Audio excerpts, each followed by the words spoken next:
What's up, everybody, and welcome to my Smackdown review. An actual better show, I should say, at least this time, for Smackdown tonight.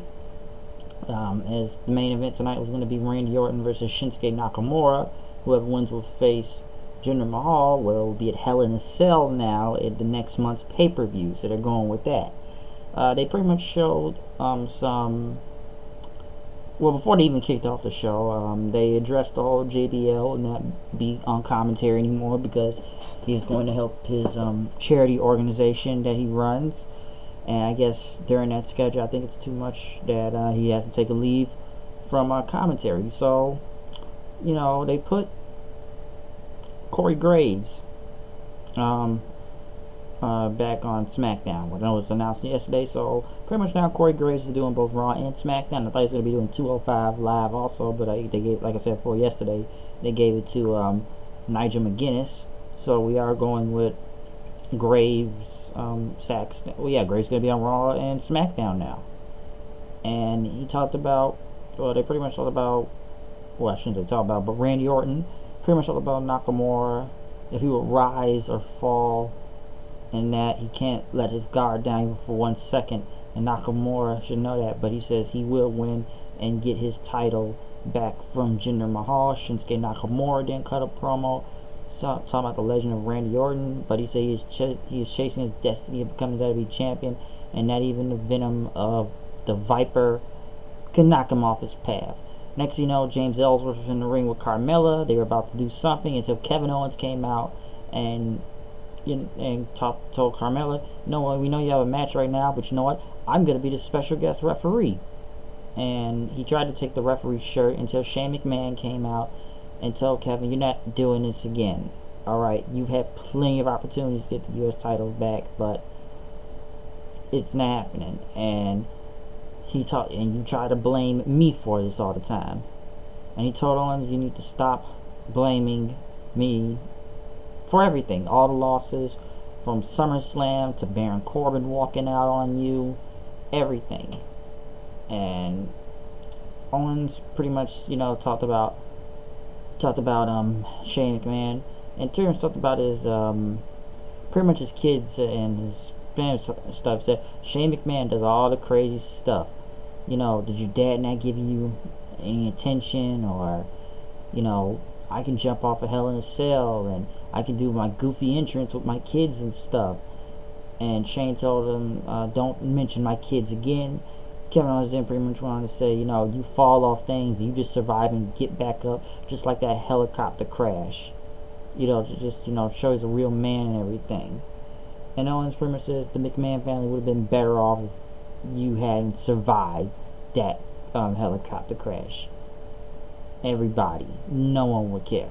Your entire family, even his kids. Shane McMahon pretty much lost it and start beating the crap out of Kevin Owens, throwing him over the announce table, punching and kicking him. Pretty much a whole bunch of security and trainers came out as Daniel Bryan told him to stop, and Shane just looked around and had to leave after that then. So, a really good segment. This is one of the feuds they've actually built up around this show, really. There hasn't been a lot of build on this show, but this is one of the things that have been built. Is it predictable? Yes, but they are building it good. Kevin Owens, mostly trash talking, getting under Shane McMahon's skin whenever he can. Pretty much bringing up his kids in a helicopter crash multiple times. Even though it was a helicopter crash, but hey, we'll just use it anyways. And stuff. Kevin Owens then was talking to Daniel Bryan. Daniel Bryan tried to apologize for all of this, but Kevin pretty much says, you better enjoy your job while you can, because I'm going to sue everybody, Shane, the entire McMahon family, the WWE. And he pretty much says this is really going to be the Kevin Owens show right now. And he says, I'm going to press criminal charges myself. Next thing you know, Natalya versus Carmella, one-on-one match. It pretty much ended into Ellsworth getting involved, and Natalya pretty much was able to get a roll up on her, getting the win. And then she got her on the mic and says, we're done, okay? I'm tired of you. You're a generic defect. Your mother should have given you away at birth. You're nothing. So pretty much they dropped Ellsworth from this whole Carmella act now. and Carmella will go back on her own with the Money in the Bank, which one way or another, I believe James Ellsworth will probably screw her out of the Money in the Bank briefcase once she gets ready to cash it in. But pretty much moving on from that, we get ready for the re-debut of Dolph Ziggler, and this was tough to talk about. Okay, this was even tough to look at, really.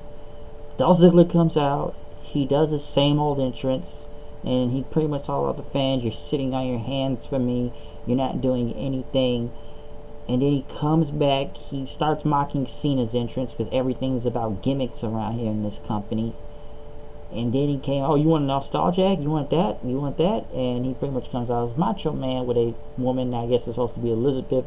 He said, got that, the robe. Oh, you still don't get it, huh? He sent them back, and next thing he comes out, you want to see lights and glowing stuff, comes out as Naomi's entrance, but just wearing the giant, her jacket, light up jacket, and her like giant, almost like what Finn Balor wears on his head when he comes out as the demon thing. And he talked about the fans, they are nothing, you aren't respecting me, you all only pay attention to gimmicks, and talked about this company, they're not doing, they're more gimmick than wrestling itself. Listen, there's a lot to take away from this.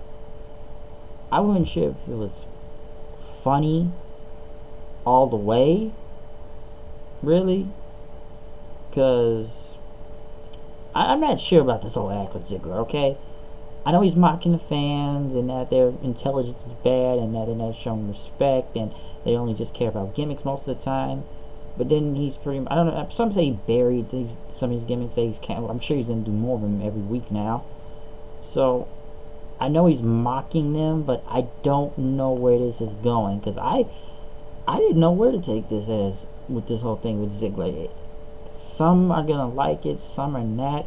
Personally, I don't know if he's just taking shots at the WWE, which he is right, but listen, creative has really destroyed this guy. I just want him to leave the WWE and most likely go to New Japan or something like that, because this just ain't working. I don't know what to take of it, but he is right on the point. It's like, yeah, they care about the gimmicks more than they care about the wrestling. That's actually true. So, yeah, but I don't know what to call it, embarrassing or funny. It went on for a minute. I don't think the crowd was caring, because like the crowds did sit on their hands and maybe they booed a little at the end, but it looks like they didn't really care throughout this. I don't know where they was it South Dakota? Which, I don't know, these southern states, these crowds are dead in these states a lot to what I've seen in the past few weeks, like Memphis and others, but I don't know. I don't know if it's going to be a turnaround for Ziggler or not. Or they just don't know what to do with him at this point, but I'm somewhat confused, funny, and I guess it was embarrassing. I just don't know where to put it this. Like, I really don't know where to go with this whole thing.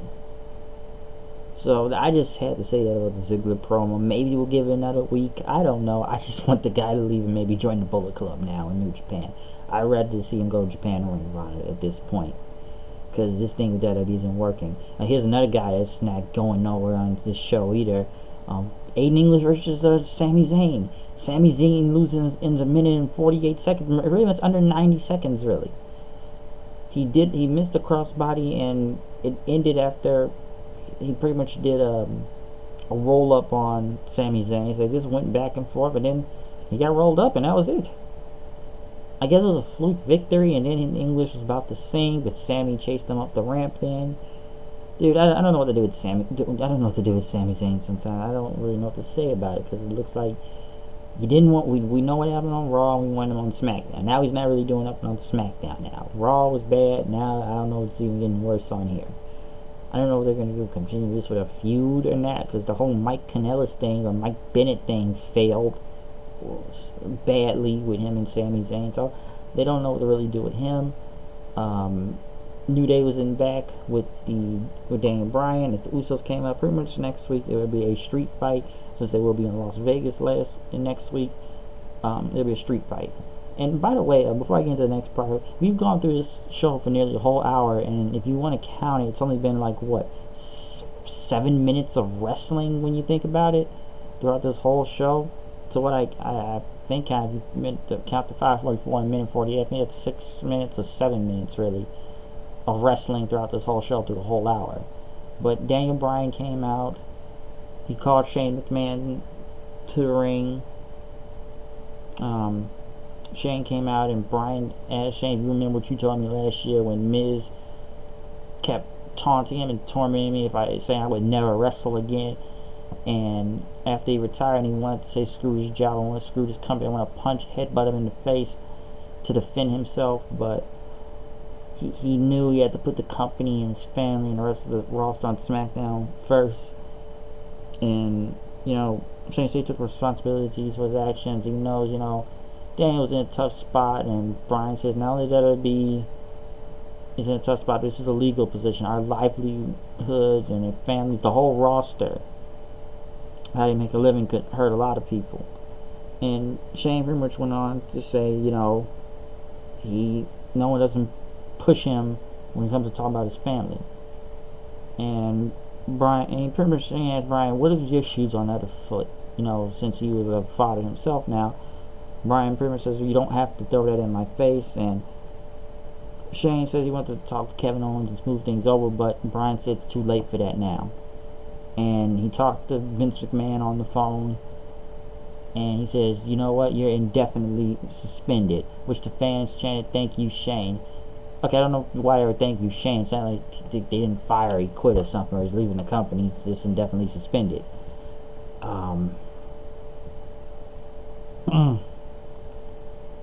So the segment was good going into, and like I said, Bryan was the right guy to talk for it. But it's funny they're gonna suspend Shane for a few punches. Why are we talking about it? I've heard a lot of people say this all night. What about when Shane went against AJ Styles after AJ Styles beat the crap out of him, and then Shane started beating him up? Did anybody suspend Shane McMahon when he was going against AJ Styles? What about that whole little thing? Nobody didn't stop him there. Because all he did was throw some punches at him. Same with AJ. I was with AJ. Fired him for about a week. He came back, and then Shane beats him up on Smackdown and does an elbow. But hey, nothing doesn't happen to him. But he gets in trouble this time, though. Kind of an odd turn of events. Jinder Mahal, I do not care about. Same promo, same everything every other week. I don't know. We say Representative Asia. I was Japan Nakamura from, but yada yada, speaking Punjabi, whatever. AJ Styles was on commentary as Ty Dillinger went against Baron Corbin, which was actually a better match this time. We got a full-fledged match out of this, but it was mostly Baron Corbin yelling trash at AJ most of the time. Dillinger did what he could to get Corbin, but Corbin here with the end of days after dropping on it, pretty much taking a cheap shot to the throat and then throwing him into the ring post. And like I said, in the days it was over. So it's a better match, and for once we actually see something from Dillinger once in a while, other than that squash match last week. So yeah. But hopefully they go somewhere with this with Ty Dillinger. Now let me say one thing: a lot of this crowd was dead tonight too. When I look at it, I swear Ty Dillinger did not give a reaction that much. I expected a whole bunch of 10 chants, but that didn't happen.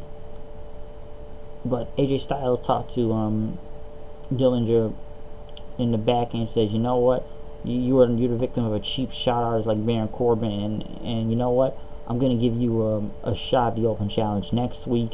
AJ Styles versus Ty Dillinger for the United States Championship. They showed a Bobby Roode video package.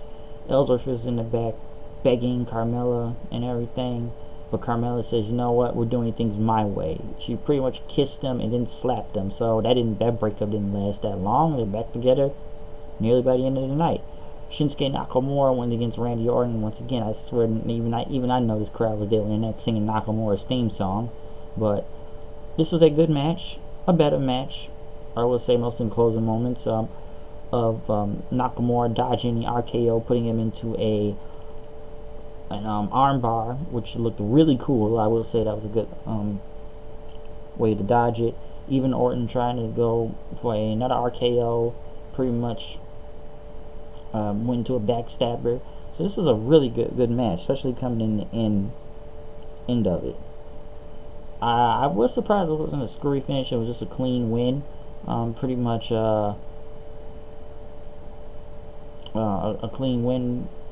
Pretty much, I thought Rusev would have interfered with this whole Orton thing since he has problems with Orton, but I don't know, the way Rusev is right now, it looks really bad for that guy. But Nakamura picked up the win. Kinshasa won it. I swear they said something to each other after the match, probably because Orton put him over cleanly, I guess. But once again, we're still continuing Nakamura versus Jinder Mahal, and the next shot will be a Hell in a Cell, most likely a Hell in a Cell match.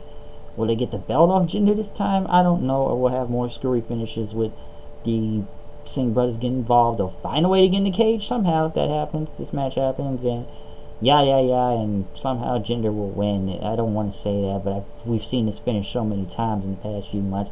I wouldn't be surprised if it happens again, just lazy booking in that point, which I feel it's going to happen.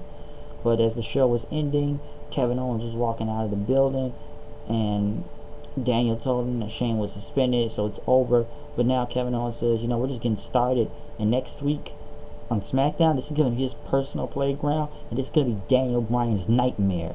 And Bryan says, someone's going to be here next week to address this all next week. And who's going to be here next week? Mr. McMahon. So Vince McMahon will be on SmackDown next week to, I guess, argue with Kevin Owens about what's going on with Shane McMahon. And somehow Vince will probably make this a match or something, which I could see happening. So we'll see what happens when it goes down. We will see.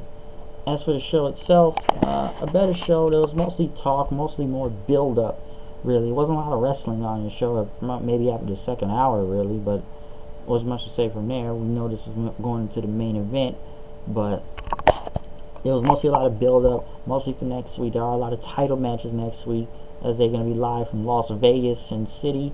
It'll be Usos versus New Day for the tag team titles in a street fight. Natalia versus Naomi, SummerSlam rematch for the title, and it'll be AJ Styles versus Ty Dillinger for United States Championship.